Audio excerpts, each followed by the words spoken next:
मंगळवेढ्यातील शेलेवाडी इथं लोक गोलाकार बसून पत्त्याची पानं व रोख रक्कम हातामध्ये घेऊन तिरट नावाचा जुगार खेळत असल्याचं पोलीस पथकाला दिसून आले। पोलीस पथकाने तत्काळ वरील आरोपींना ताब्यात घेऊन मंगळवेढा पोलीस ठाण्यात हजर केले।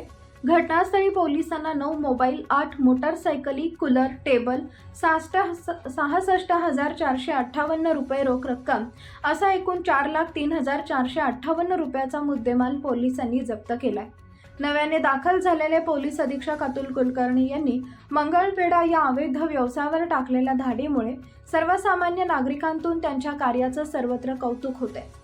शेलेवाडी गावच्या शिवारात एका वस्तीवर तिरट नावाचा जुगार खेळणाऱ्या अड्ड्यावर नूतन पोलीस अधीक्षक अतुल कुलकर्णी यांच्या मार्गदर्शनाखाली त्यांच्या पथकानं छापा टाकून 4,03,458 रुपये किमतीचा मुद्देमाल जप्त करून दत्तात्रय लवटे, गोपाळ मासाळ, तनाळी, सतीश कोपे, तावशी, संतोष इंगळे, गणेश चव्हाण शेलेवाडी, विजय यादव, गजानन माने मारापूर, नंदकुमार सरगर, बालाजी सरगर, अकोला रोड, सलगर वस्ती, मंगळवेढा, अड्डा चालक मनोज चव्हाण शेलेवाडी आदी 10 जणांवर महाराष्ट्र जुगार प्रतिबंधक कायद्यान्वये गुन्हा दाखल झालाय।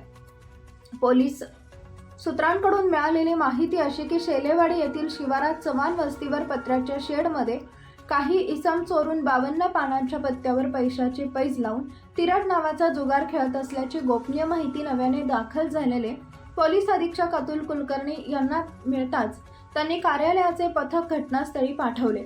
सदरील कारवाई केली।